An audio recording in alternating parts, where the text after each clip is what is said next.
Good afternoon guys. So nagbalik lang kita dire sa Harrow Market naton ano.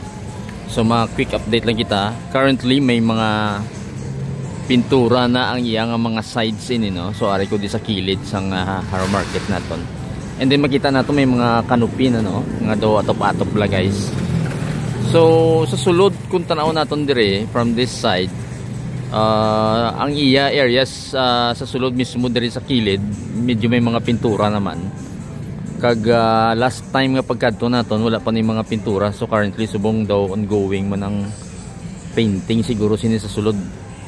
So muna ang update diri sa sininga side no. Try nato makadto sa piyak no, matransfer lang kita sa may front. Matabok lang kita diri kadali. Okay guys, so diri kita nagakadto lapit sa may 7-Eleven no. So frontage sini subong all over makita na nato nang daw canopy section niya no. Halin kita dito kay sa kilid ano. And then ang front sini daw almost may mga pintura naman. So naglakat lang kita diri kadali ano.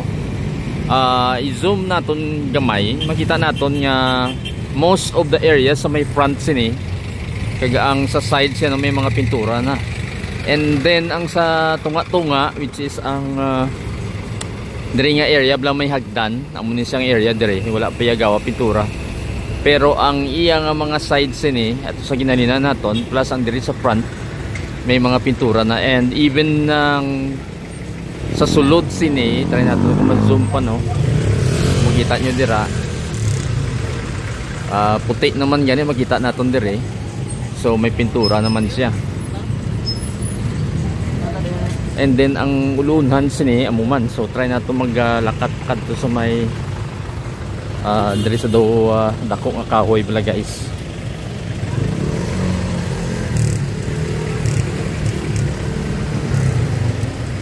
Makita naton nga may gin-install sila liwat diri nga tarp. So ma-traffic subong. Try ta lang mag-clear ang traffic no kag para mapakita ko sa inyo ang iyang bag-o nga tarp nga ginbutang nila sa front. Daw may pagka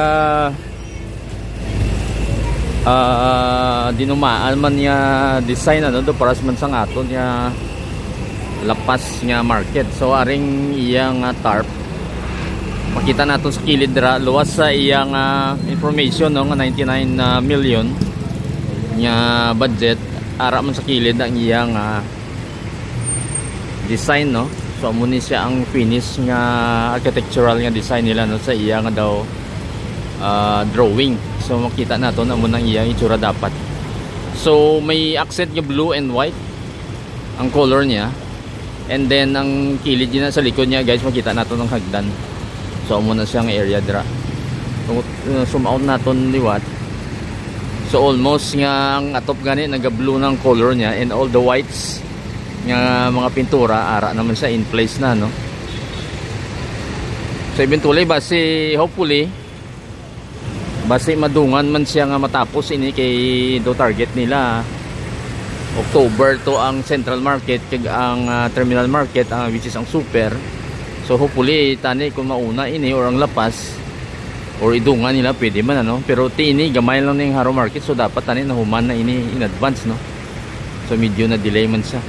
So ang pares nga daw canopy diri sa left corner sa tubang naton miyara naman sa may right side ano. So hopefully nagabalanse naman ang ila pag-ubra. So sa diri na lang sa may entrance siguro talapuson na lang na finishing kag pinturahan. So mo lang ina guys, quick update lang nga aton diri sa Harrow Market naton. So at least may update lang kita bala para makita nyo kung ano nang iyang progress.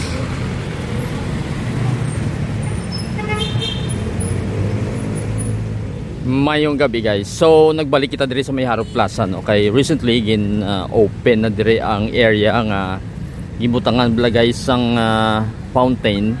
So currently makita nyo dira. Pero ang area diri sa may left makita naton nga may ara pa siya nga fence. So ang area diri nga green no. Remnants ang ilang nga fence actually ang diri area.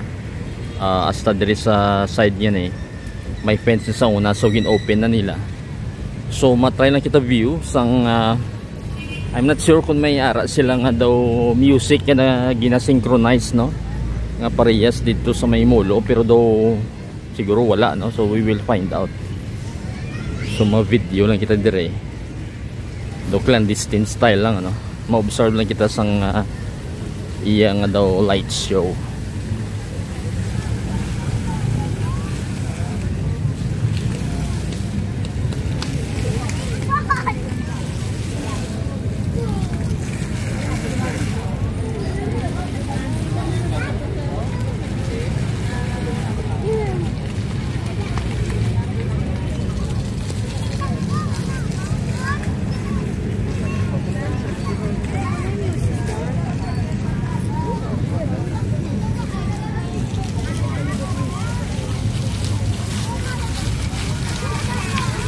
So currently daw wala siyang music na nag-synchronize, pero ang ilan na nga shape, unlike sa molo which is circular, diri daw quarter circle lang ang design. Then ang sa likod is ang gazebo nga gin-restore nila.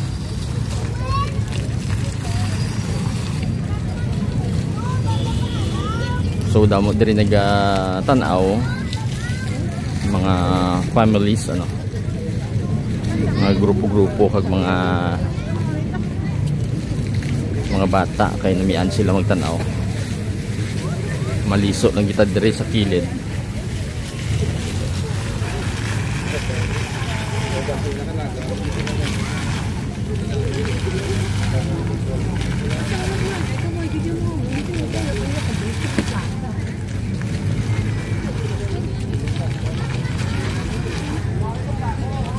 So siguro mag-stay ka for a few minutes, may mga patterns sa gadulungan, and then mayara nga tag-isa-isa lang ang iyang spray sa tubig, you know.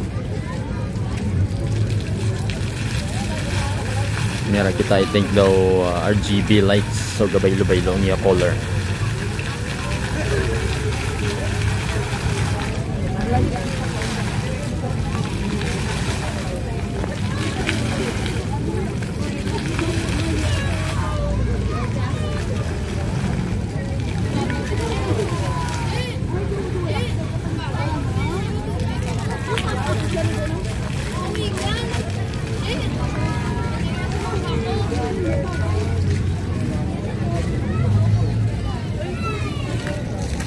So okay man kay ang patterns ang aton dire, ang ginalaktan naton is just cement ang dalan, pero dire daw gin pattern nila ang daw mga tiles along sa palibot sa plaza, no.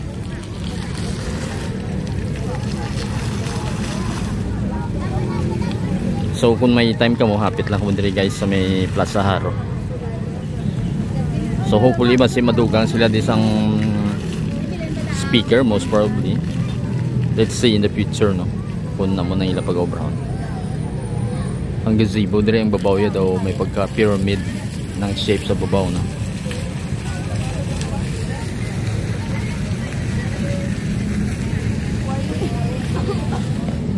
Ang aton bell tower, ang belfry ari dire.